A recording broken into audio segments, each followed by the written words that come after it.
কি আরম্ভ করেছেন আপনারা? মাছের হাটেও তো এরকম আওয়াজ হয় না। কথা বলতে পারেন নাই, বাড়ি চলে যান, আপনাদের গোনা হচ্ছে। কিন্তু দেখেন না কত মানুষ বসে আছে, আপনারা কথা বলেন কেন? পরে আসবেন আবার জায়গা না পেলে ঝামেলা করবেন, কথা বলবেন না।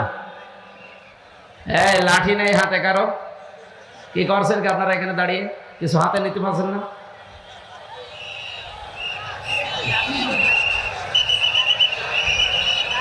হ্যাঁ, কথা বলবেন না ভাই। যাদের জায়গা সমস্যা, বসার সমস্যা, বাড়ি চলে যান, আপনার শোনার দরকার নেই। আপনি অন্যের ডিস্টার্ব করবেন না।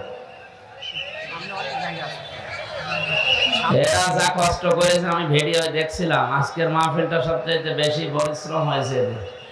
জায়গাটা পড়া মনে হয় কাদা ছিল, পানি ছিল। এরপরও যদি কেউ ডিস্টার্ব করেন আপনার কিন্তু ডবল গুনাহ হবে। এই মাইক বাজানো বন্ধ করেন তো, বাঁশি বাজাবেন না। যে যেখানে আছে হয় দাঁড়িয়ে থাক, বসে থাক, যদি ভালো লাগে শুয়ে পড়ুক, কথা বলবেন না। বাংলাদেশের ঐতিহ্যবাহী জেলা একটা নাটক, লালপুর থানার অন্তর্গত দেবড়পাড়া বধিরামপুর যুব সমাজের উদ্যোগে অষ্টম বাৎসরিক তাফসীরুল কোরআন মাহফিলের স্বনামধন্য সভাপতি, আত্র এলাকার সর্বজন শ্রদ্ধাভাজন ব্যক্তিত্ব বিশিষ্ট শিক্ষাবিদ জনাব AHM মমতারুল আজাদ দামাত বারকাতুহুমুল আলিয়া, বলেন আমিন।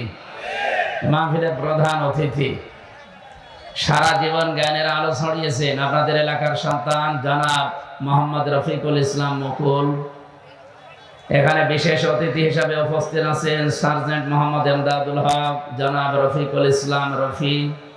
জনাব রফিকুল ইসলাম, এই এলাকায় রফিকুল বেশি নাকি? আলহাজ সিরাজুল ইসলাম, আমজাদ হোসেন, রাশিদুল ইসলাম, মমতাজ উদ্দিন, আজিজুর রহমান, সদর আলী, আব্দুর রাজ্জাক। আরফানা লাকা যিকরাক, এদের সম্মান মর্যাদা শুধু দুনিয়া না, উভয় জগতে আল্লাহ যেন আরো বাড়িয়ে দেন। বলেন বলেন। পৃথিবীতে মানুষের সম্মান কিসে বাড়ে অনেকে জানে না। অনেক মানুষ মনে করে যে সম্মান মনে হয় জোর জবরদস্তি, মাস্তানি, এর ভেতরে মনে হয় আছে। হ্যাঁ, সামনাসামনি আপনাকে হয়তো ভয়ের কারণে সম্মান দিতে পারে। সম্মান এটা কিন্তু ভয় থেকে তৈরি হয় না, ভেতর থেকে তৈরি হয় মহব্বতের সাথে। আর সম্মান, মর্যাদা, ইজ্জত এটা আল্লাহ নির্ধারণ করে দিয়েছেন নিজের জন্য, রাসূলের জন্য, আর ঈমান যাদের আছে তাদের জন্য। ওয়ালিল্লাহিল ইজ্জাতু ওয়া লিরাসূলিহি ওয়া লিল মুমিনিনা ওয়ালাকিন্নাল মুনাফিকিনা লা ইয়ালামুন। আল্লাহ তাআলা বলেন, ইজ্জত, সম্মান, মর্যাদা আমার জন্য, আমার রাসূলের জন্য, আর পৃথিবীতে যাদের ঈমান আছে আর ঈমান অনুযায়ী যারা কাজ করে তাদের জন্য। আর যদিও বাস্তবতার নিরিখে আমরা দেখি অনেকে এগুলোকে দেখতে পারে না, সম্মান দিতে চায় না সামনাসামনি। সৃষ্টি জগৎ যত আল্লাহ বানিয়েছেন, 18,000 মাখলুকাত এটা বলা হয়, এর থেকে অনেক আছে। সব সৃষ্টির ভেতরে যাদের ঈমান অনুযায়ী কাজ হয়, ঈমান অনুযায়ী যারা দুনিয়াতে কাজ করতে পারে, আমল করতে পারে, তাদের প্রতি মহব্বত, ভালোবাসা আল্লাহ নিজে তৈরি করে দেয়। এটাকে আমি বানালাম? বলেন বলেন। এখানে কি এত নড়াচড়া করেন কেন? ফ্যান দেওয়া লাগবে না। ঠিক আছে, বসেন বসেন, বাইরে রেখে দিয়ে ভালো করে বসেন তো। এত কষ্ট করে অনুষ্ঠান দিয়েছেন আপনারা, নিজেরাই যদি না শোনেন, ও বাইরের লোক দিয়ে শুনিয়ে কাজ হবে? নিজেরা আগে শোনেন। আর এখানে যদি কেউ দাঁড়ায় না, ছেলে বসেন বসেন। মানুষের মর্যাদা, সম্মান যেহেতু আল্লাহ ঈমান এবং এই ঈমানের উপরে ভিত্তি করে যারা কাজ করবে তাদের প্রতি এটা নির্ধারণ করে দিয়েছেন, নির্দিষ্ট করে দিয়েছেন। ইয়ারফাইল্লাহুল্লাযীনা আমানু মিনকুম ওয়াল্লাযীনা উতুল ইলমা দারাজাত।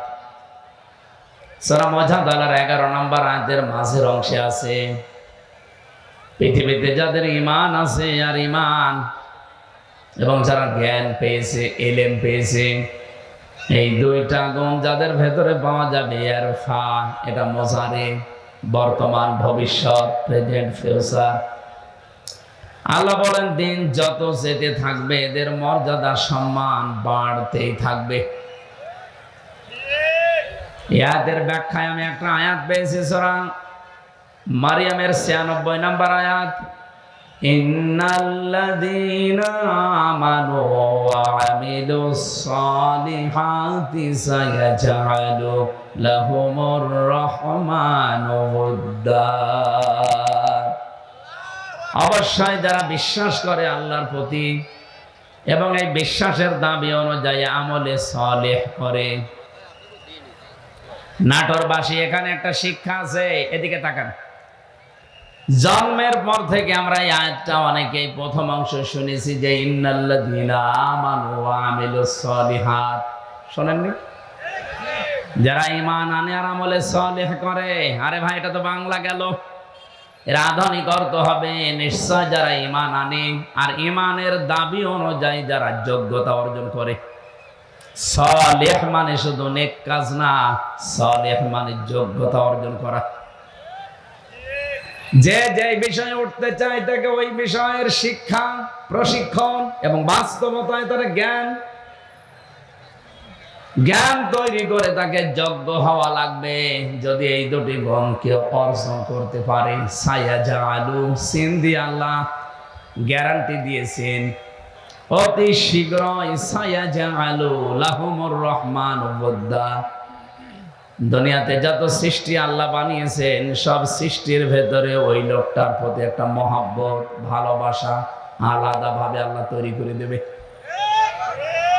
এই জন্য যেই বিভাগে আমরা আছি ওই বিভাগে আপনার ঈমান যদি খাঁটি হয়, ভেজাল না থাকে, লোক দেখানো না হয়, আর যদি আপনার যোগ্যতা থাকে, শিক্ষা প্রশিক্ষণ নিয়ে বাস্তবে আপনি টিকে থাকতে পারেন, এই লোকটাকে হয়তো আদর্শিক কারণে, রাজনৈতিক কারণে, দুনিয়ার কোন স্বার্থের কারণে আপনি দেখতে পারেন না উপরে উপরে, ভেতর থেকে যদি মানুষ হয়ে থাকেন অবশ্যই একটা কিছু বের হয়ে আসবে যে না, লোকটা আসলেই ভালো ছিল। এটা যে বাস্তব, আজকে ব্যারিস্টার আব্দুর রাজ্জাক মারা যাওয়ার পরে আপনি আরো টের পাচ্ছেন বেশি। তার ঈমান ছিল। এর পরবর্তীতে যে সালেহ শব্দের ব্যাখ্যা যেটা বলছিলাম, যোগ্যতা, যোগ্য হওয়া। উনি যেই বিভাগে কাজ করতেন ওই বিভাগে এই বাংলাদেশে যদি 5 জন থাকে তার ভেতরে উনি একজন। কি কথা বলে না কেন? আমার মনে হয় 5 জন বললেও ভুল হবে। যদি একজন থাকে সে একজনই উনি। কারণ 5 জনের ভেতরে আমি বহু মানুষকে চিনি যাদের ব্যক্তিগত জীবন, পারিবারিক জীবন, সামাজিক জীবন, রাজনৈতিক জীবন, অর্থনৈতিক জীবন, আন্তর্জাতিক জীবন গুলো ভালো না, তারা কলুষিত করে ফেলেছে। এই জন্য এই মানুষগুলো মারা গেলে সৃষ্টি জগৎ কেউ কাঁদে না। ফামা বাকাত আলাইহিমুস সামাউ ওয়াল আরদু ওয়া মা কানু মুনজারিন। সূরা দোকানের 29 নম্বর আয়াতে আল্লাহ বলেন, এমন মানুষ দুনিয়া থেকে বিদায় নিয়ে চলে যায়, ওর জন্য আকাশেও কেউ কাঁদে না, জমিনেও কেউ কাঁদে না, ইন্না লিল্লাহ পড়ে না। আপনি মিলান তো এই জায়গায় ঈমান আছে কিন্তু ঈমানের দাবি অনুযায়ী কাজ নেই। এরকম মানুষ যদি আজকে মারা যায়, আমি গ্যারান্টি দিয়ে বলতে পারি ডক্টর কামাল হোসেন মরে যাক আজকে, ওনার ঈমান আছে কিনা আমি ওটা বলবো না, আমি বিশ্বাস করলাম ঈমান আছে, কিন্তু ঈমানের দাবি অনুযায়ী বাস্তব প্র্যাকটিক্যাল লাইফ এটা ঠিক করতে পারে নাই। আমি নিচে নামতে পারলাম না, আমি ইঙ্গিত দিয়েছি, আপনি বলছেন শুধুমাত্র ঈমান আনলেই হবে না, ঈমানের দাবি অনুযায়ী আপনাকে কাজ করা লাগবে। আর ব্যারিস্টার আব্দুর রাজ্জাক এটা করেছে। দুইটা লোকে যদি আজকেই মারা যেত, আমার মনে হয় সৃষ্টি জগতের ভেতরে হাহাকার পড়ে যেত ব্যারিস্টার আব্দুর রাজ্জাকের জন্য, আর ডক্টর কামাল হোসেনের জন্য কেউ ইন্না লিল্লাহ পড়তো কিনা আমার বিশ্বাস হয় না। ভাই আমি আমার নিজেরটা বলছি, আমার ভেতর থেকেই তো আসতো না, আপনার আসবে কি করে? কারণ এটা তো আর ভেতর থেকে আসার জন্য যেটা তৈরি হবে সেটা তৈরি করে দেবে কে? এই জন্য আল্লাহ আয়াতের মাঝে সিন দিয়েছেন। যারা আরবি গ্রামার বোঝে যে জিজ্ঞাসা করেন, সিন, সাফা, পদ, লাম, এরকম 13টা শব্দ আছে। কোন সেন্টেন্সের আগে যদি আসে, কোন ফেলের আগে যদি এই শব্দটা ব্যবহার হয়, বাংলা অর্থ দাঁড়ায় অতি শীঘ্রই, খুব তাড়াতাড়ি, অবশ্যই, হবেই হবে। এই সিন শব্দের প্রায় 33টা অর্থ পেয়েছি আমি। আল্লাহ গ্যারান্টি দিয়ে জানিয়েছেন অতি শীঘ্রই, অবশ্যই, খুব তাড়াতাড়ি আমার সৃষ্টি জগতের ভেতরে তার প্রতি একটা ভালোবাসা, মহব্বত আমি আল্লাহ নিজে পয়দা করে দেব। ব্যারিস্টার আব্দুর রাজ্জাককে হয়তো আদর্শিক কারণে আমরা অনেকেই সামনাসামনি দেখতে পারি না, কিন্তু আজ উনি ইন্তেকালের পরে অনেকেই কিন্তু বলছে না, লোকটা ভালো ছিল। কি কথা বলে না? এই জন্য আপনাকে আমি রাখবো কি করে? আপনার জন্য আমি মিথ্যাবাদী হব? কি কথা বলেন না কেন ভাই? আমি আপনার জন্য মিথ্যাবাদী হব? এই জন্য আপনাকে কবরে দেওয়া ঠিক হবে না, জানাজাও ঠিক হবে না। আপনারা একটা কাজ করা যায় না, আপনারা হিন্দুদের মতো পড়িয়ে ফেললেও হবে না, কারণ হিন্দুরা তো মানবে না। আপনারা করবো কি? কুকুর দিয়ে খাওয়ানো লাগবে। ডক্টর আহমদ শরীফ ঢাকা বিশ্ববিদ্যালয়ের এক শিক্ষক, ও বলেছিল আল্লাহ বলতে কেউ নেই। ছাত্ররা জিজ্ঞাসা করছেন, স্যার আপনি এই কথা বললেন? যা বলেছি, যা দেখি না তা বিশ্বাস করি না, এই জন্য ইসলাম ধর্ম আমি মানি না। তাহলে হিন্দু ধর্ম মানেন? বলছে না, ও ধর্ম আমি মানি না। তাহলে আপনি যদি মুসলমান দাবি না করেন, হিন্দু দাবি না করেন, আপনাকে তো পোড়ানোও যাবে না, কবরে দেওয়াও যাবে না, কি করব? বলছে আমার লাশটা ঢাকার মেডিকেল কলেজে দিয়ে দিও, ছাত্র ছাত্রীরা আমার লাশ কেটে গবেষণা করবে, শিক্ষা পাবে। মারা যাওয়ার পরে অ্যাম্বুলেন্সে করে নিয়ে গেছে ঢাকা ভার্সিটিতে, ঢাকা মেডিকেলে। মেডিকেলের মুসলমান ছাত্র ছাত্রী যারা, তারা মিছিল আরম্ভ করেছে, জানে না এই নাস্তিকের লাশ আমরা এখানে ঢুকতে দেব না, কারণ যে আল্লাহকেই মানে না, ওরে কেটে আমরা কি পাবো? ওর নাপাক শরীর যেন এখানে না ঢোকে।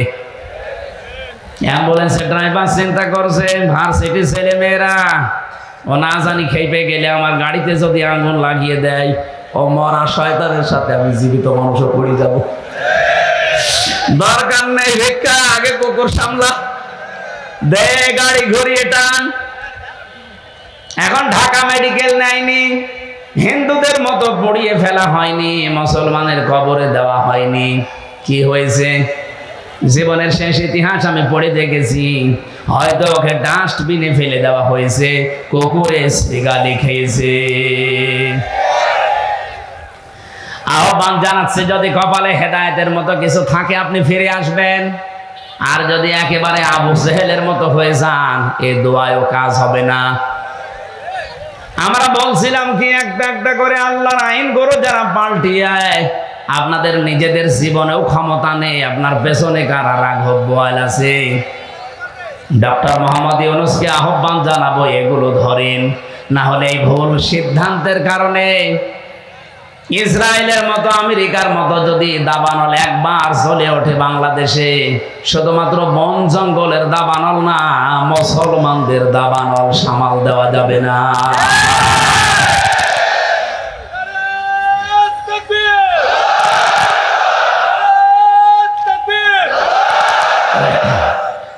আলহামদুলিল্লাহ। আমি যে কথা আরম্ভ করেছিলাম যে পৃথিবীতে মানুষের সম্মান আর মর্যাদা বাড়ে ঈমান আর জ্ঞান, এই দুইটার সমন্বয়ে। যাদের জন্য এতক্ষণ দোয়া করার জন্য এই কথাগুলো বললাম, এত মানুষের নাম আমি একবারে বলেছি, ওয়ারফা'না লাকা যিকরাক বলেছি। এদের মর্যাদা আমরা শুধু দুনিয়ায় চাই না, আখিরাতেও যেন মর্যাদা টিকে থাকে, ওই কাজগুলো করার তৌফিক আল্লাহ তাদের দান করেন। এই কথা বুঝেছেন? এই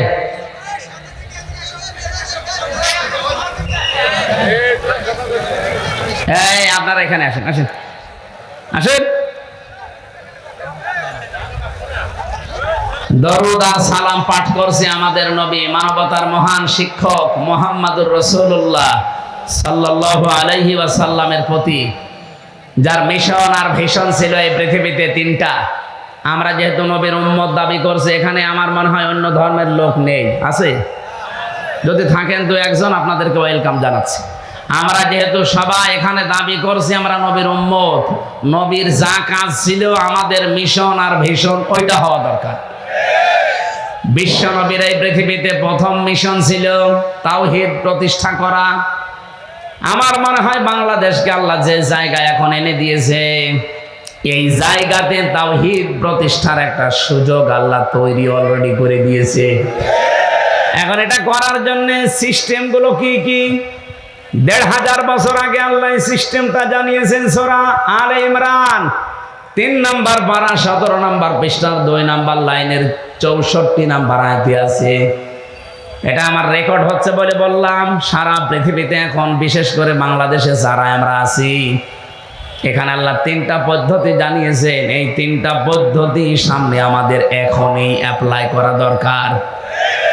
বলিয়া হালাল কিতাবে তাআলাউ ইলা কালিমাতিন সাওয়াইন বাইনানা ওয়া বাইনাকুম আল্লা না'বুদা ইল্লাল্লাহ ওয়া লা নুশরিকা বিহি শাইআ ইলা আখিরা। এদিকে তাকান। আল্লাহ পাক বলেন, নবী আপনি ডাক দেন যারা কিতাব আলো দাবি করে, হে আহলে কিতাবরা এদিকে আসো। আমি বাইরের দেশগুলোতে যখন ঘুরি, আহলে কিতাব যারা দাবি করে ওদেরকে আমি জিজ্ঞাসাও করেছি। এদিকে তাকান। কয়েকদিন আগে মালয়েশিয়া, সিঙ্গাপুর, থাইল্যান্ড এই দেশগুলো ঘুরছিলাম। ট্রেনে যখন যাবার সময়, বাসে যাওয়ার সময় সিট পড়ে পাশে, যার নাম জিজ্ঞাসা করলে চেহারা দেখে মনে হয় যে মুসলমান, যে নাম জিজ্ঞাসা করে দেখি খ্রিস্টানের নাম বলছে।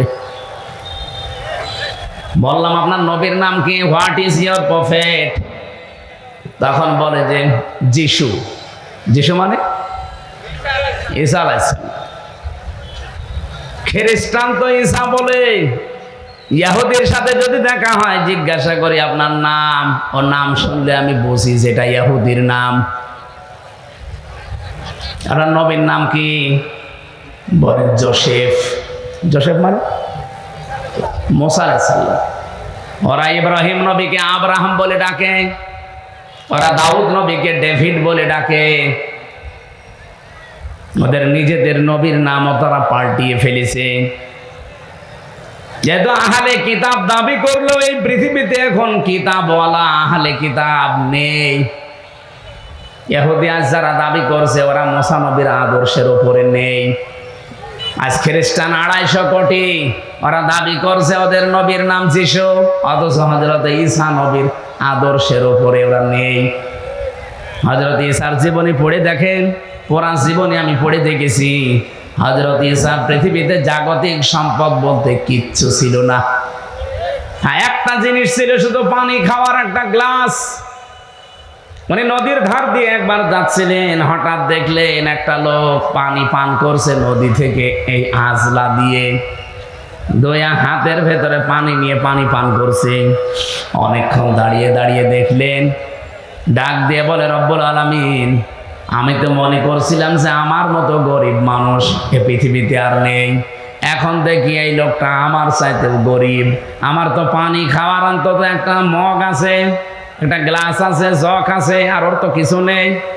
এটা তিনি নদীর ভেতরে ছুড়িয়ে মেরে বললেন, পৃথিবীর কোনো জাগতিক সম্পদ আমার দরকার নেই। আর আপনি তাকান আজ খ্রিস্টানদের দিকে, তাদের যে বিলাসবহুল জীবন, তারা যদি ঈসা নবীর উম্মত দাবি করে, হযরত ঈসা যেভাবে চলেছিলেন সেইভাবে তাদের চলা দরকার ছিল। কথা বলেন না কেন? আমার যে হাদিস পড়েছিলাম, এই হাদিসের শেষের দিকে হযরত ঈসার জীবনের কিছু কথাগুলো আছে। আমি যাব সামনের দিকে ইনশাআল্লাহ। আমি যে কথা এখন বলতে চাই, বাংলাদেশের মানুষ আমরা ৯২% যেহেতু মুসলমান, অন্য ধর্মের মানুষগুলোকে আমরা বাদ দিলাম, ওই ৮% বাদ, ৯২% তো আমরা। আসেন আমরা নবীর এই তাওহীদ প্রতিষ্ঠার মিশনটা হাতে নেই, সুযোগ একটা এসেছে। আসেন একবারে আমরা সবাই এক জায়গায় এই তিনটা কথাকে মেনে নেওয়ার চেষ্টা করি। এক নম্বরে আল্লাহ নাবুদা ইল্লাল্লাহ, আজকে থেকে আমরা আল্লাহ বাদে আর কারো ইবাদত করব না। বাংলাদেশ জামাত ইসলামীর শ্রদ্ধাভাজন আমির জামাত সেদিন কিন্তু এই যে কোন জেলায় তিনি গিয়েছিলেন, ময়মনসিংহ। উনি ময়মনসিংহে অনেকগুলো আলেমের হাত এভাবে উঁচা করেছে, আপনারা ভিডিও দেখেছেন। এভাবে ডাক দিয়ে বললেন আমাদের আল্লাহ এক, আমাদের রাসূল এক, আমাদের কোরআন এক, আমরা আর পার্থক্য থাকতে চাই না, আমরা সবাই এক। আপনি তাওহীদ প্রতিষ্ঠার জন্য এইভাবেই চালিয়ে যেতে হবে কাজ, কিন্তু পদ্ধতি আল্লাহ কোরআনে দিয়েছেন তিনটা। আমরা যেহেতু সবাই যারা হাত তুলছে এখানে আল্লাহ ছাড়া কারো ইবাদত করতে আমরা রাজি আছি, এক নম্বরে আমরা ঠিক আছে। কি কথা বলেন এখানে? কিছু মানুষ হয়তো ভুল ক্রমে অন্যের ইবাদত করে। কি এই এলাকায় আসে কিনা আমি জানি না, রাজশাহী বিভাগে এটা কম আছে। রাজশাহী, খুলনা, বরিশাল এগুলোতেও শয়তানরা আসে না, ওরা সব আস্তানা গেড়েছে সিলেট আর চট্টগ্রাম আর ময়মনসিংহ বিভাগে। কারণ ওই সমস্ত বিভাগগুলোতে শিরিকও বেশি, বেদাতও বেশি, এবার ইবাদতও বেশি। এই যে আমার গিয়াসউদ্দিন তাহেরি ভাই, আমি নাম বলতাম না, মনে চলে এসেছে তাই। উনি যে ইবাদত করে, জিকির একটা ইবাদত না? উনি জিকির করে কি আল্লাহর নামে?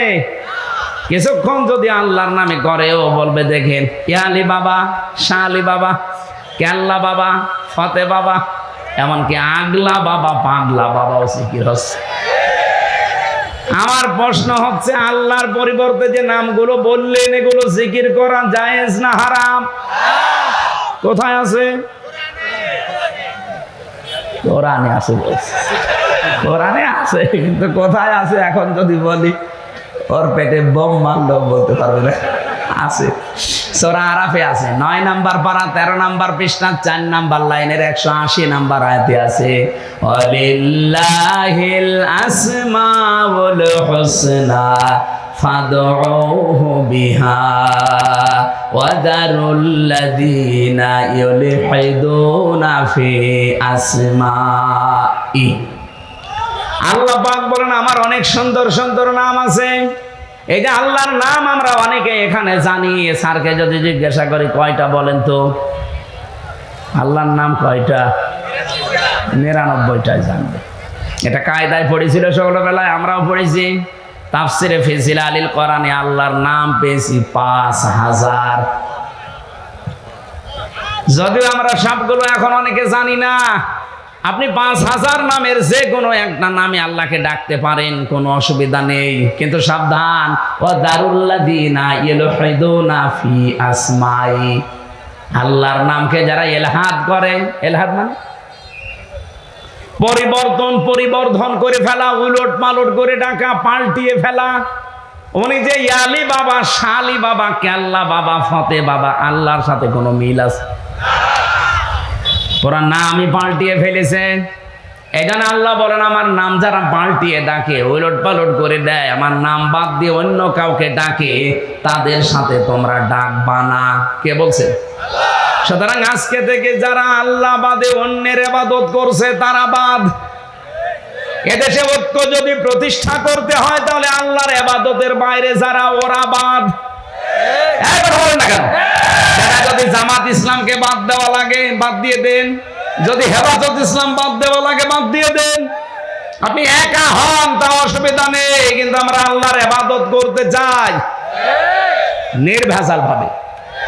আল্লাহ নাবুদা ইল্লাল্লাহ, নবী আপনি ওদের বলেন যে আসো আমরা আল্লাহর ইবাদত করি, এর সাথে অন্য কাউকে যেন আর 2 নম্বরে ওয়ালা নুশরিকা বিহি শাইআ, আল্লাহর ইবাদতের সাথে আমরা কাউকে শিরিক করব। বলেন বলেন। এবার এই পয়েন্টের উপর আমি 2 মিনিট কথা বলতে চাই, ভালো করে শুনবেন। যেহেতু আল্লাহর ইবাদতের সাথে আমরা আর কাউকে শিরিক করতে চাই না, শিরিকের ব্যাখ্যা আমি বহু জায়গায় নাটোর জেলায় বলেছি। শিরিক বিল জাত, শিরিক বিল সিফাত, শিরিক বিল ইখতিয়ারা, শিরিক বিল হুকুক। এটা হলো পয়েন্ট আকারে। যদি আপনি শ্রেণী বিন্যাস করেন 120 প্রকার পাবেন। এটা তাফসিরে কাবিরের ভেতরে আছে, আল্লামা ফখরুদ্দিন রাজি লিখেছেন।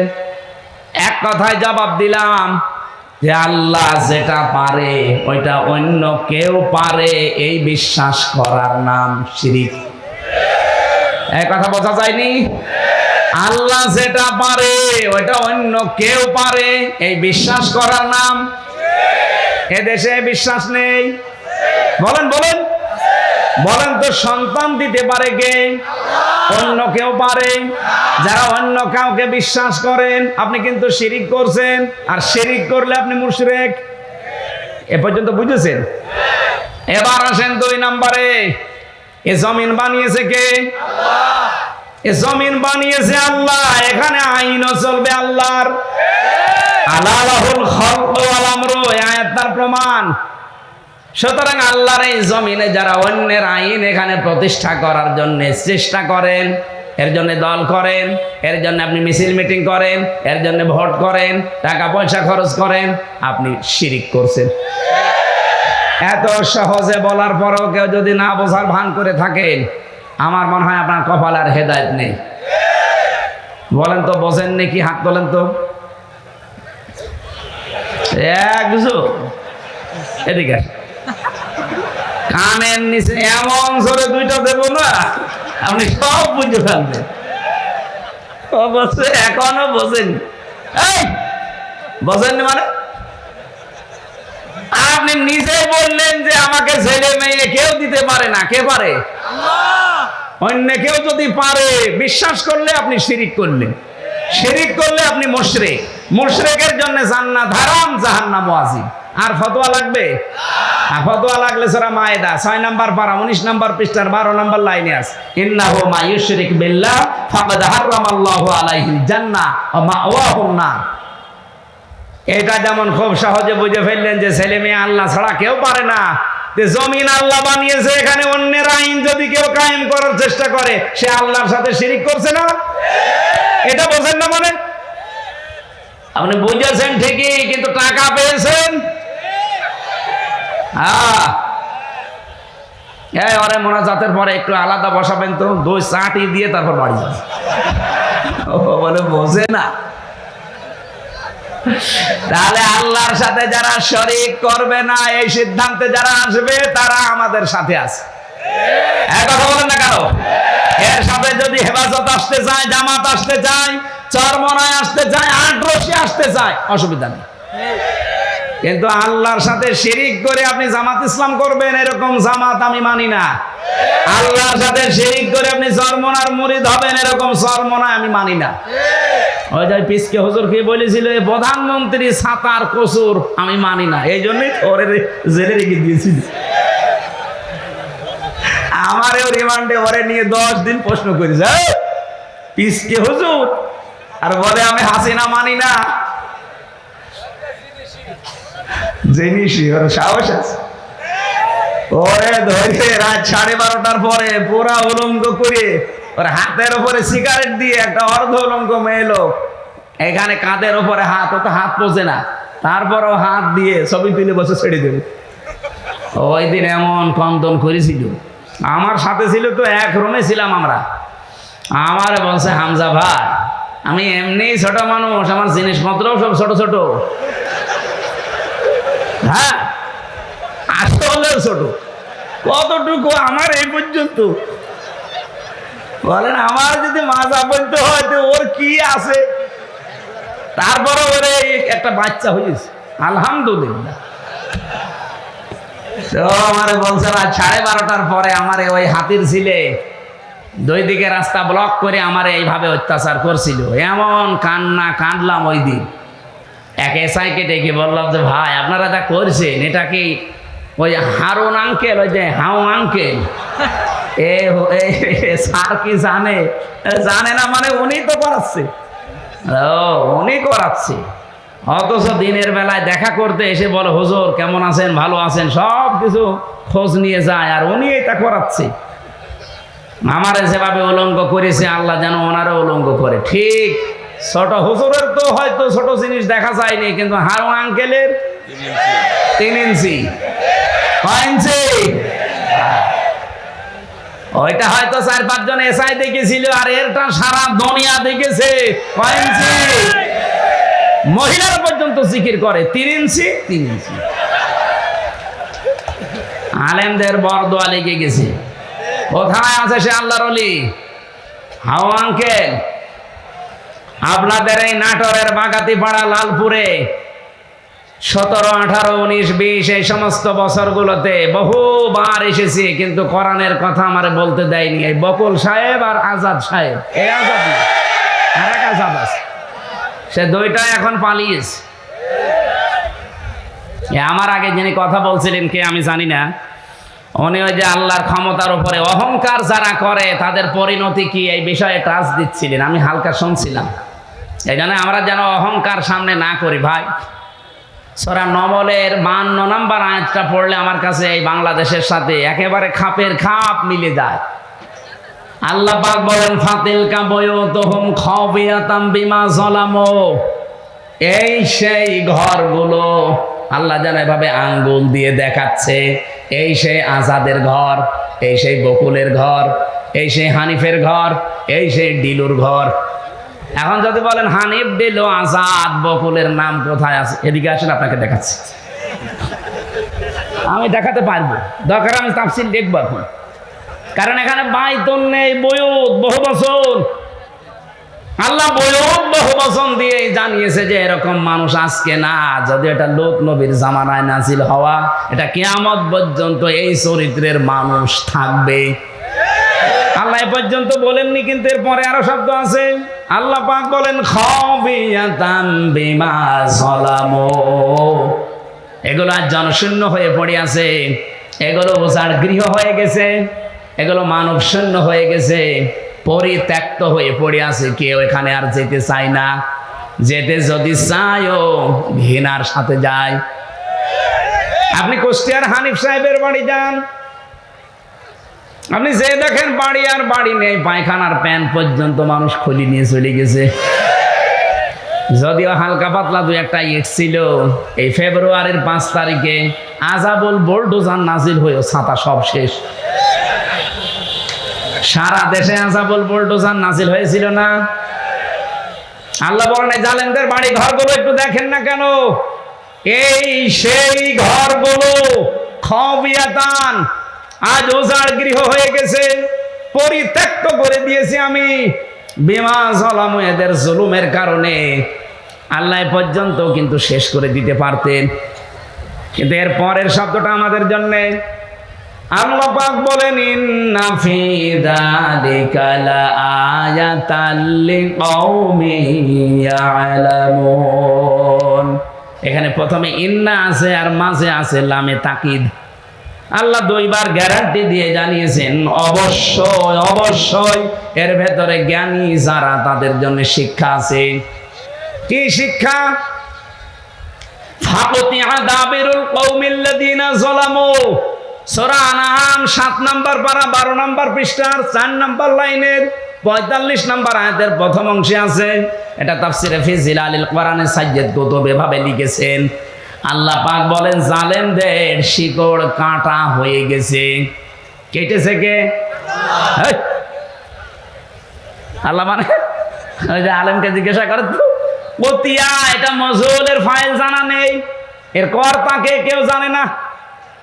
আপনি যদি এখন বলেন যে বকুলের বাড়ি ভাঙলো কে, কেউ জানে না। হ্যাঁ, আপনি হানিফের বাড়ি ভাঙলো কে, কেউ জানে না। ইনুর বাড়ি ভেঙেছে কে, কেউ জানে না। আসলে তো কেউ জানে না। ফাকতিয়া, এজন্য আল্লাহ কতিয়া দিয়েছেন যে জালেমদের শিকড় কাটা হয়ে গেছে। এখনো যারা জালেমদের পক্ষে সাফাই গান, অনেকে আশায় বুক বেঁধে আছেন যে ববু চট করে আসবে, তাহলে আল্লাহর কোরআনের আয়াত মিথ্যা হয়ে যাবে। কারণ এর আগের ইতিহাসের দিকে তাকান, লক্ষণ সেন 510 বছর হয়ে গেল, আজও আসেনি। এ কথা বলছে না কেন?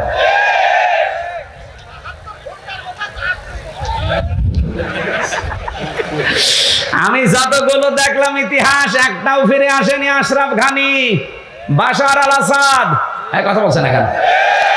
এই জন্য আশায় যারা বুক বেঁধেছেন ও গুড়ে বালি, ওটা বাদ দেন। ওটা বিশ্বাস করে বসে থাকলে কোরআনের আয়াত পাল্টিয়ে যাবে। আল্লাহ বলেন জালেমদের শিকড় কাটা হয়ে গেছে, এবারে জোড়া দেবেন কি করে? কেটেছে কে তাই তো কেউ জানে না। আর একজন বলছে আল্লাহ, এই আপনি আন্দাজ বললেন কেন? আল্লাহ কাটেনি, কে কেটেছে কেউ জানে না। আপনি চিন্তা করতে পারেন এটা কি কোন ইউনিয়ন? এটা লালপুর। এই লালপুর ইউনিয়ন পরিষদের দারোয়ান থেকে সংসদ পর্যন্ত থরে থরে জালেমদের সব সাজানো ছিল। আমি রিমান্ডে 10 প্রকার মানুষ পেয়েছিলাম। 10 প্রকারই ওদের মামলার আয়, ওদের যে মামলার প্রসিকিউটর সে ওদের, বিচারপতি যে বিচার করবে রায় দেবে সে ওদের, যে জজ রিমান্ড ডাকবে সে ওদের, যারা রিমান্ডে প্রশ্ন করবে তারা ওদের, যে ঘরের ভেতরে নিয়ে টর্চার করবে সেইটা ওদের, যে রায় দেবে সে ওদের। আমার পক্ষে কে আছে? আরে ভাই আল্লাহ তো আছে, একজন আছে, উকিল। একটা উকিল দাঁড়ায় তো ওর কথা শুনলেও চলে, না শুনলেও চলে। এই ছিল দেশের বিচার ব্যবস্থা। আর মানুষকে শোনায় তো আমরা ন্যায় বিচার কায়েম করছি। বাংলাদেশে যদি এই হয় ন্যায় বিচারতে, আমি কোন কারণে 3 বছর জেলে ছিলাম আমারে জবাব দেন। আমারে আপনারা মামলা দিয়েছিলেন যে আমি নাকি আনসারুল্লাহ বাংলা টিমের প্রধান। কি ও ছাতা ও জীবনে জানি না। আনসারুল্লাহ বাংলা টিম কি ও ছাতা জানি না, অথচ আমারে প্রধান বানিয়েছে। জেলের ভেতরে যাওয়ার পরে একজনের সাথে দেখা হয়েছে, ও 17 বছর জেলে আছে। ওর নাম আব্দুল মতিন, ও আছে আল্লাহ দলের প্রধান সারা বাংলাদেশে। বললাম ভাই আপনি তো আল্লাহ দলের সভাপতি, সেক্রেটারি কে? বলছে আমার সেইদি। আপনি সভাপতি, আপনার সেইদি সেক্রেটারি, আর কে নেই। এই দেশে জঙ্গি ছিল। এই জন্য ডক্টর এনায়েতুল্লাহ আব্বাসী হেফাজত ইসলামের সমাবেশে 3টা প্রস্তাব দিয়েছে যে আবেগের ছলে হলেও কেউ যদি ইসলাম এবং মানবতা রসুল নিয়ে এই বাংলাদেশে কথা বলতে যায়, তাকে আইনের আওতায় এনে কঠোর শাস্তি দেওয়া লাগবে। এটা আমরা চাই না। আপনি অধিকারের নাম নিয়ে রসুলকে গালি দেবেন, আল্লাহর কোরআনের আয়াত বিকৃতি করবেন, এটা আর সামনে যেন না হয়, আইন পাশ করা লাগবে। 2 নম্বরে উনি বলেছিলেন এই দেশে যারা নবীকে বিশ্ব নবী শেষ নবী মানে নাই, কাদিয়ানি যারা, এদেরকে রাষ্ট্রীয়ভাবে অমুসলিম ঘোষণা করা লাগবে। শোনেননি এটা? কথা বলছেন এখানে? আমরা এই দাবির পক্ষে আছি না? কোরআনে কারিমের শুধু 1 আয়াতের 4 ভাগের 1 ভাগ, মা কানা মুহাম্মাদুন আবা আহাদিম মির রিজালিকুম ওয়ালাকির রাসূলুল্লাহ, এ পর্যন্ত ঠিক আছে। খাতামান নবিয়্যিন, নবী যে শেষ নবী, এইটা কাদিয়ানিরা মানে না। ওরা বলে যে মা কানা মুহাম্মদ ঠিক আছে, আলা আহাদিম মির রিজালিকুম এটা ঠিক আছে, ওয়ালাকির রাসূলুল্লাহ এটাও ঠিক আছে। কিন্তু ওয়ালাকির রাসূলুল্লাহর পরে খাতামান নবিয়্যিন, উনি শেষ নবী, এটা ঠিক নেই। শেষ নবী হচ্ছে গোলাম আহমদ কাদিয়ানী। এতটুকু অস্বীকার করার কারণে কাদিয়ানীরা কি বলেন? আমরা চাই তাদেরকে অমুসলিম ঘোষণা রাষ্ট্রীয়ভাবে করা হোক। বারবার কিন্তু আহ্বান জানানো হয়েছে এই 92% মুসলমানের দেশে। হ্যাঁ, তারা অমুসলিম হয়ে থাক, তারা ইহুদি, খ্রিস্টান, বৌদ্ধ, মুশরিক, হিন্দু, মাজুসি চাই। 2 নম্বরে নবীর মিশন আর ভিশন ছিল তিনি মানব অধিকার প্রতিষ্ঠা করেছিলেন। এই তথ্য আপনি সূরা নিসার 58 নম্বর আয়াতে পাবেন। ইন্নাল্লাহা ইয়া'মুরুকুম আন তু'আদ্দুল আমানাতি ইলা আহলিহা, অবশ্যই আমি আল্লাহ তোমাদের সবাইকে নির্দেশ দিলাম তোমাদের যাবতীয় আমানত তার প্রাপকের কাছে পৌঁছিয়ে দেবা। এখানে আমানাত বহু বচন, তাফসিরে মারিফুল কোরআন খুলে দেখবেন এই বহু বচনে মুফাসসির লিখেছেন আমানাত মানে ভোট। কি কথা বললেন না? আমি কি এটা বানিয়ে বললাম? যদি বানিয়ে বলি কোনো আলেমকে নিয়ে এখানে বসান, তাফসিরটা নিয়ে এসে খোলেন, সূরা নিসা 5 নম্বর পারা 6 নম্বর পৃষ্ঠা 5 নম্বর লাইনে, এটা 4 নম্বর লাইনে আছে 58 নম্বর আয়াত। অবশ্যই আমি আল্লাহ তোমাদের সবাইকে নির্দেশ দিলাম, শুধু হামজাকে না, কুম বহু বচন, সবার জন্য আমার নির্দেশ, তোমাদের যাবতীয় আমানত তার প্রাপকের কাছে পৌঁছিয়ে দিবা। যেহেতু আমানত মানে উনি ভোট লিখেছেন, সুতরাং আগামীতে এই দেশে আমরা চাই 300 জন এমপি দাঁড়াবে। 300 জনের ভেতরে অন্তত 151 জন আমরা এমন মানুষ চাই যারা কোরআন বুকে নিয়ে সংসদে যেতে পারবে। এই আমানত আমরা নষ্ট করব?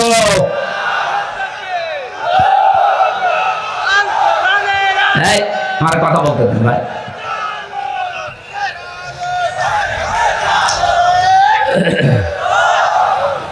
আমার ভাইরা, এটা যদি কারো কাছে রাজনীতি মনে হয়, যদি মনে হয় এটা দুনিয়ার বিষয়, এটা ধর্ম ব্যবসা, হ্যাঁ এটাই আমার ধর্ম ব্যবসা। কারণ আমি এই ব্যবসা করেই কোরআনকে সংসদে পৌঁছিয়ে দিতে চাই।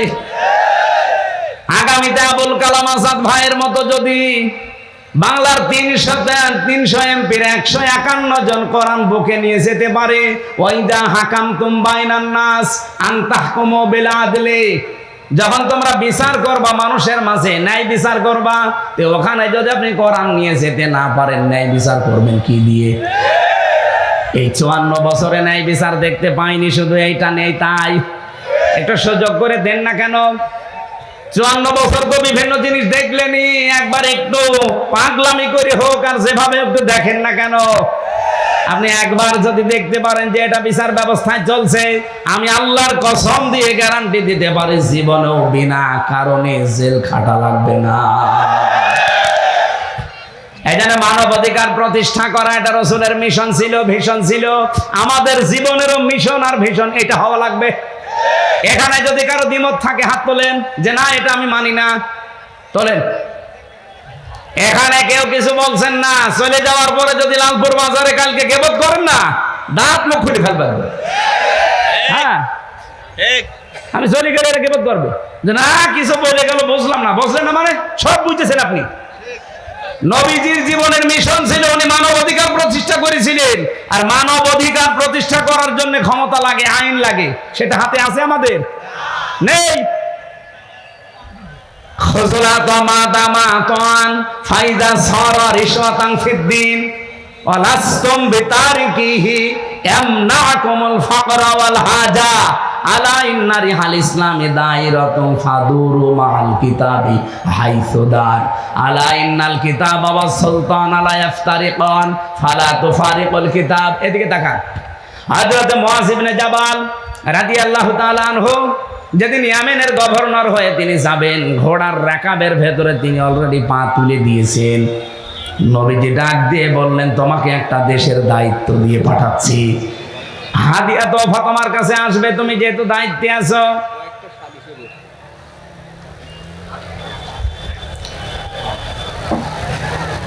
আমার আলোচনায় কোনো প্রশ্ন থাকলে বলেন তো, আগে বলেন। আমি তো নিজের বাবার একটা কথাও বলি না, যা বলেছি এর পেছনে দলিল দিয়েছি। এখন আপনার যদি রাগ হয়, মন খারাপ হয়, তাহলে আল্লাহকে আপনি কিছু বলেন যে না আপনার এই কথা বলা ঠিক হয়নি, আপনি অন্য কোনো আয়াত নাযিল করেন। আর আমার সামনে এটা আসলে আমি কি গোপন করতে পারবো? আর আমি গোপন করলে আমার ওয়াজ শোনায় তো জায়েজ নেই। এখানে সঠিকটা বলার চেষ্টা করছে, আপনি মেনে নিলে ভালো, না নিলে আমারও দোষ না, আল্লাহরও দোষ না। দোষ কার? আমাদের কপালে। নাটোর বাসে যেটা বলতে চাচ্ছিলাম এটা একটু খেয়াল করেন। নবীজি কোন সময় তাকে উপদেশগুলো দিচ্ছেন দেখেছেন, যে তুমি দায়িত্বে থাকলে তোমার কাছে হাদিয়া তোফা আসবে, আসে না? হাদিয়া তোফা তুমি গ্রহণ করতে পারো ওই পর্যন্ত, যতক্ষণ ওটা হাদিয়া তোফা থাকে। কিন্তু হাদিয়া যদি ঘোষের পর্যায়ে যায়, তখন ওটা নিতে পারবা না। হে মুআয ইবনে জাবাল, ভালো করে কান খাড়া করে শোনো এই কথা। তুমি কিন্তু যে দেশের দায়িত্ব নিয়ে যাচ্ছ, আল্লাহর ইসলামের কালেমা, ধর্মের যে কল বাতাসে নড়বে। এমন সময় তোমার সামনে কিছুদিনের ভেতরে চলে আসবে, আলা ইন্নাল কিতাবা ওয়াস সুলতানা লা ইফতারিকান। দেখবা অনেক মানুষ এমন আছে, তারা বলবে আল্লাহর কিতাব আর রাজ্য রাজনীতি এটা আলাদা বিষয়। আমার মনে হয় বাংলাদেশে এখন কেউ বলে না। রাজশাহী বিভাগে বলেছে, এই কথা বলছে না কেন? আমার মনে হয় ১৫০০ বছর আগের কথা মনে হচ্ছে নবীজি কেবল কালকে বলে গেল। আলা ইন্নাল কিতাবা ওয়াস-সুলতানা লা ইয়াফতারিকান। জেনে রাখো কিছু মানুষ এমন সময় চলে আসবে যারা বলবে আল্লাহর কিতাব কোরআন শরীফ আর রাজ্য রাজনীতি এটা আলাদা। তোমাদেরকে নির্দেশ দিলাম ফালা তুফারিকুল কিতাব, কখনো আল্লাহর কিতাবের রাজনীতি থেকে আলাদা হবা না। এ নির্দেশ কার বলেন? নাকি আমি নির্দেশ বানাচ্ছি? বলেন এই আরবি বাংলা যদি ভুল হয় আলেমদের জিজ্ঞাসা করছি, বলেন বাংলা ভুল হচ্ছে? সাহাবী বললেন হুজুর এরকম একটা কঠিন সময় যদি আমাদের সামনে চলে আসে কি করব তখন? আপনিও তো থাকবেন না আমাদের মাঝে, আমাদের তখন কি করার আছে? তখন নবী ওই ঈসা নবীর কাহিনীটা উম্মতকে শোনালেন। আমার তো মনে হচ্ছে বাংলাদেশে এখন ঠিক সেই সময় এসে গেছে। এই পৃথিবীর কোন চোর চাই যে গোলা ধানের গোলায় চাল তালা মারা থাক? বলেন বলেন। কোন মানুষ চায় চোর যারা তারা কি চায় যে আমের বাগান কেউ পাহারা দিক? চোর যারা জীবনেও তারা চাইবে না যে বাক্সে সিন্ধুকে টাকা পয়সা সোনা গহনা আছে ওটা তালা মারা থাক। ওরা তো সব সময় চাইবে যে মুখ আগলা থাক।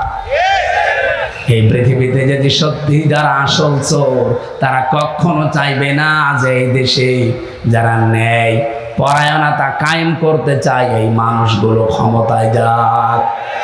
কারণ এরা ভালো করে জানে এরা গেলে আমার হাত থাকবে না, কারণ আমি যত চুরি করেছি। এই বাংলাদেশে অনেক চোর আমার মনে হয় স্বভাবে করে না, অভাবে করে, সেগুলো মাফ। কিন্তু যারা স্বভাবে করেছে এদেরকে আল্লাহ মাফ করতে নিষেধ করে দিয়েছে, তাদের হাত কাটার নির্দেশ দিয়েছে। আপনি সালমান এফ রহমানের কি ৩৬,০০০ কোটি টাকা ওর চুরি করা, ওটা কি অভাবে না স্বভাবে? কয়েকদিন আগে মালয়েশিয়া এক লোককে দেখি নিচে বসে বসে চা খাচ্ছে, এসে বললাম কি এখানে?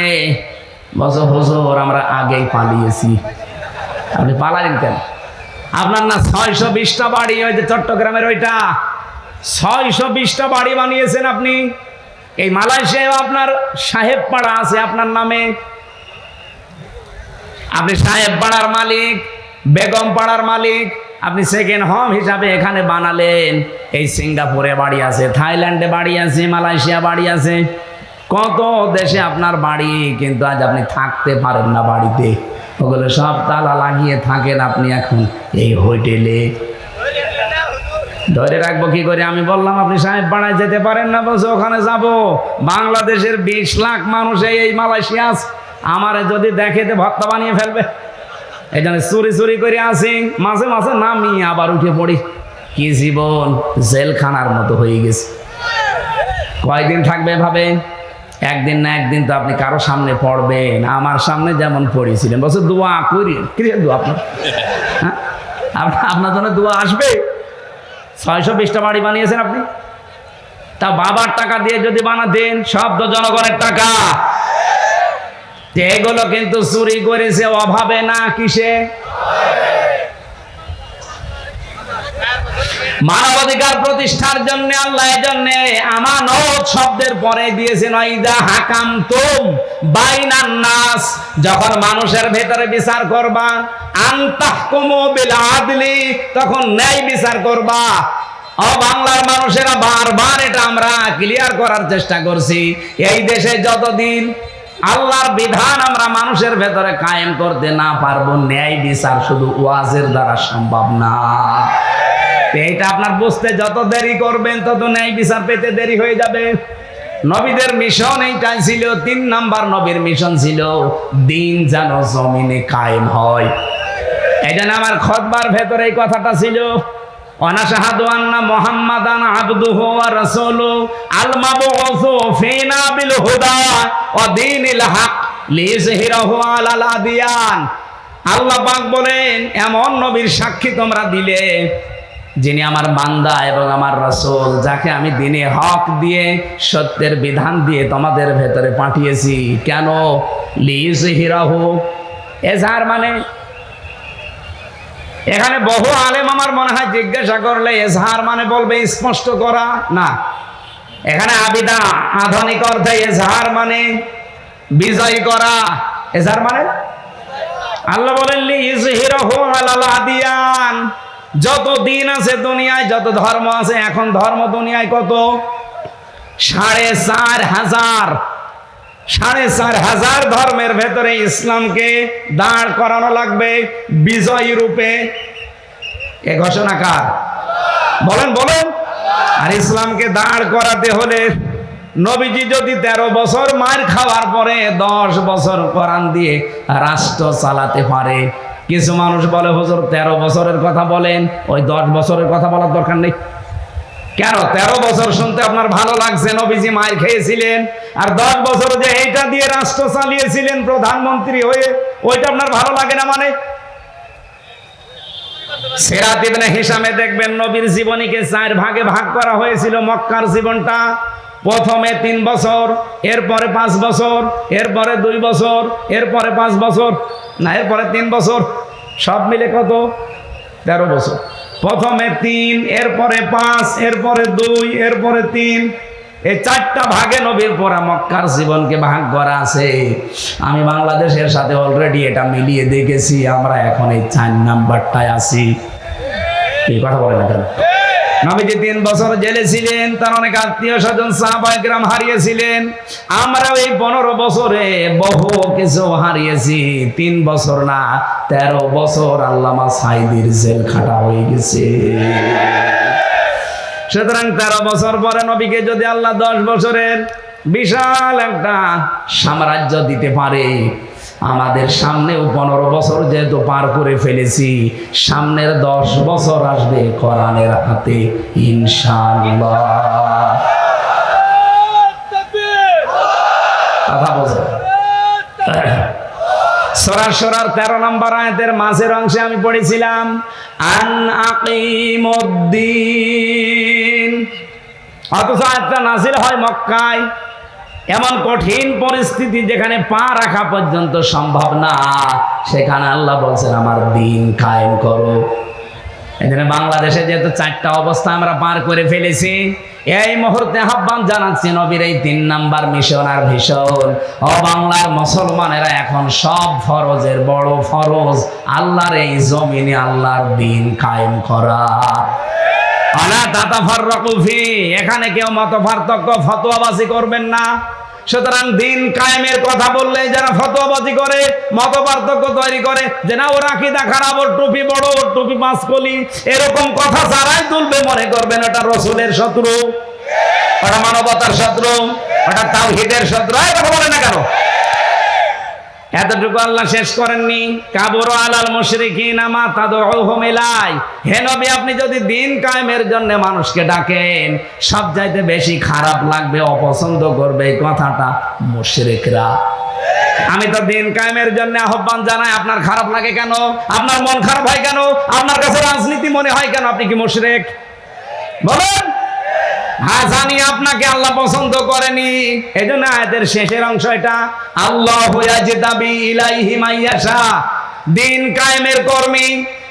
কায়েমের কর্মী হিসাবে আল্লাহ সবাইকে পছন্দ করে না। আল্লাহ যাকে ছাঁটাই করে দেয় সে বাদ, আল্লাহ যাকে বাছাই করে, নির্বাচিত করে, পছন্দ করে, নির্ধারিত করে, এ জিতেবা শব্দ আছে। আল্লাহ যাকে পছন্দ করে তার দিনের কায়েমের জন্য কর্মী হিসাবে, তাকে আল্লাহ পাক এই দিন কায়েমের জন্য নির্বাচিত করে নেয়। ওয়াহদি কাকে করে? মাইয়াশা। ওয়াহদি ইলাইহি মাইয়ুনিব, যে লোকটা আমার আল্লাহর দিকে মন থেকে ফিরতে চায়। আপনি কি আল্লাহর দিকে মন থেকে ফিরতে চান? যদি ফিরতে না চান, জীবনও আল্লাহকে আল্লাহ দিনের কর্মী হিসাবে আপনাকে কাজে লাগাবে না। আল্লাহর অত দায় পড়ে যায়নি। এই দেশে ইসলাম কায়েম না হলে আল্লাহর কোনো ক্ষতি আছে? ক্ষতি আপনার, ক্ষতি আমার। কারণ জীবনের শেষ দিন পর্যন্ত এই কাজে নিজেকে জড়িয়ে রাখা, এটা নামাজ রোজার চাইতেও বড় ফরজ। দলিল সূরা হিজর 14 নম্বর পারা 6 নম্বর পৃষ্ঠা এটা মনে হয় 6 নাম্বার লাইনের শেষ নাম্বার আয়াত, সূরা হিজরের 99 নাম্বার আয়াতে আছে, ওয়াবুদ রাব্বাকা হাত্তা ইয়াতিয়াকাল ইয়াকিন। ওই দিন পর্যন্ত ইবাদত করো যতদিন তোমার কাছে ইয়াকিন না আসে, মরণ না আসে। এজন্য সব ফরজের বড় ফরজ, নবীদের জীবনের শেষ মিশন আর ভীষণ দিন কায়েম। সবাইকে আল্লাহ দিয়ে করাবে না, যাকে আল্লাহ নির্বাচিত করে, ছাঁটাই না করে বাছাই করে রাখে, তাকে আল্লাহ এই কাজে লাগাবে। আল্লাহ আমাদেরকেও যেন ছাঁটাইয়ের ভেতরে না ফেলে, বাছাইয়ের ভেতরে আল্লাহ ফেলে দেন, বলেন আমিন। এবার আমি মেয়েদের কয়েকটা কথা বলতে চাচ্ছি। এখানে আছেন আপনারা?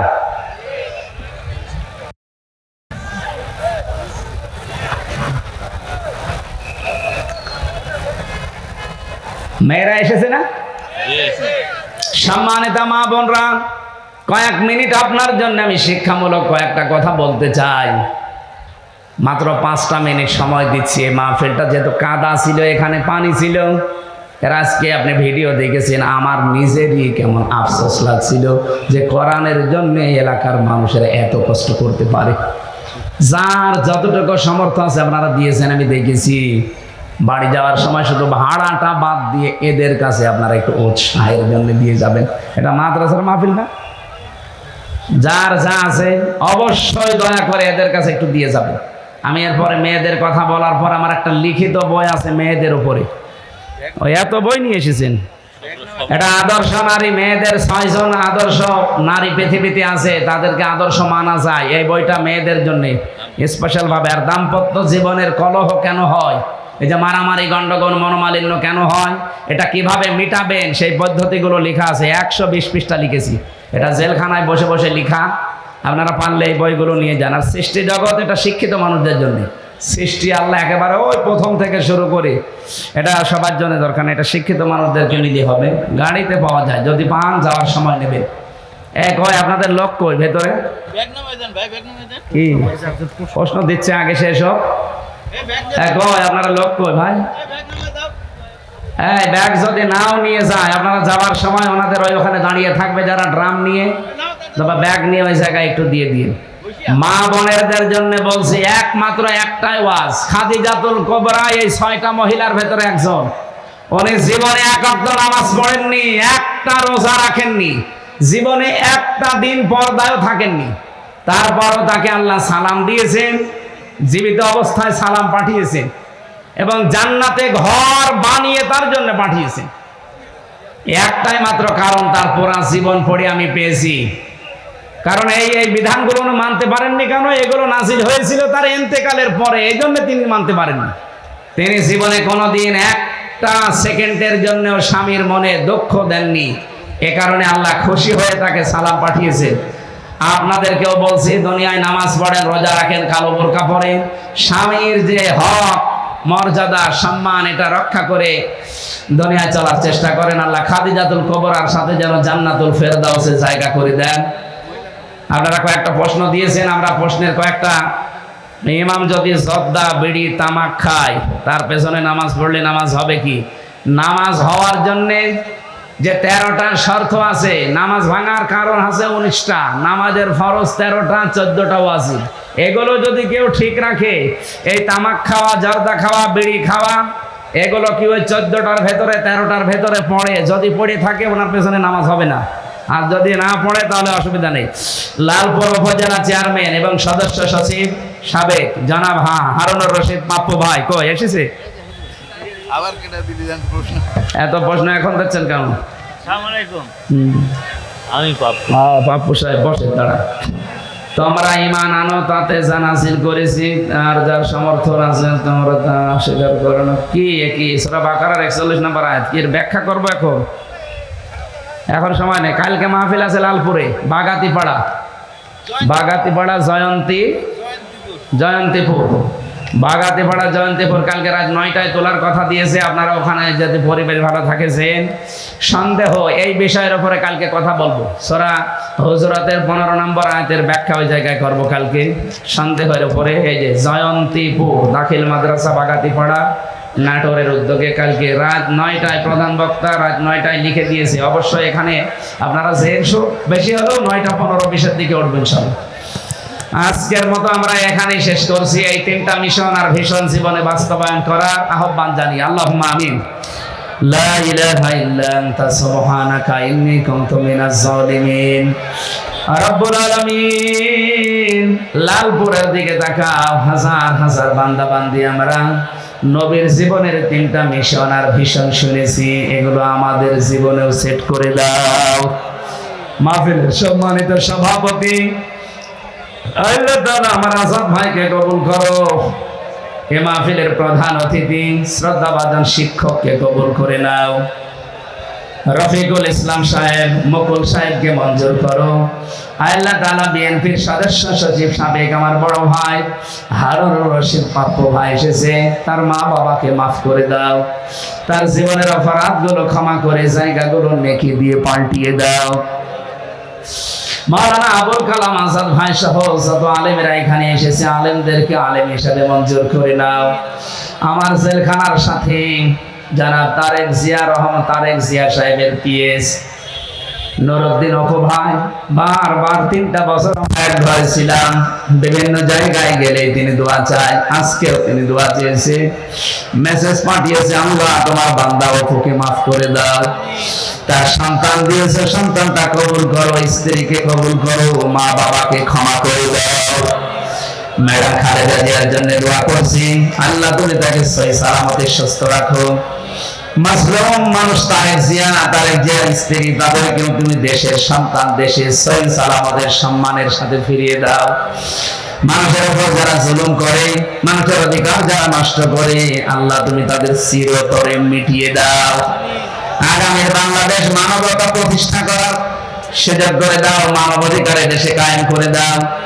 সারা পৃথিবীর মুসলমানরা যারা যেখানে বিপদে আছে, বিশেষ করে আমাদের প্রতিবেশী এই ভারতে, আল্লাহ তাআলা নরেন্দ্র মোদী এই নিকৃষ্ট মানুষের কারণে আজ হাজার হাজার মুসলমান বড় অশান্তিতে আছে, জুলুমের শিকার হয়ে আছে। তুমি তাদের জন্য হামে ও নাসির হয়ে যাও। ইসরায়েলে যেভাবে দাবানল জ্বালিয়ে দিয়েছো, যে পৃথিবীতে জুলুম হয় যেখানে, তাদের উপরও তুমি গজব নাজিল করে দাবানল তৈরি করে দাও। বাংলাদেশ নিয়ে যারা ষড়যন্ত্র করে, আল্লাহ তুমি জাতির সামনে ন্যাংটা করে দাও। মা বোনদেরকে তুমি খাদিজাতুল কুবরার মতো বানিয়ে দাও। আমরা যারা রোগ শোকে আছি, আমাদের শেফায়ে কামেলা জেলা দান করো। আল্লাহ তাআলা 3টা বছর জেলখানায় রিমান্ডে থাকাকালীন শরীর যে অসুস্থ, এখনো পর্যন্ত আমি স্বাভাবিক হতে পারি নাই। এখন আমার পিঠে ব্যথা করে, মাথায় ব্যথা করে, মাথায় যারা টর্চার করেছিল মাথায় ব্যথা করে। আল্লাহ আমার সব অসুখগুলো তুমি আগের মতো আবার সুস্থ সবল বানিয়ে দাও।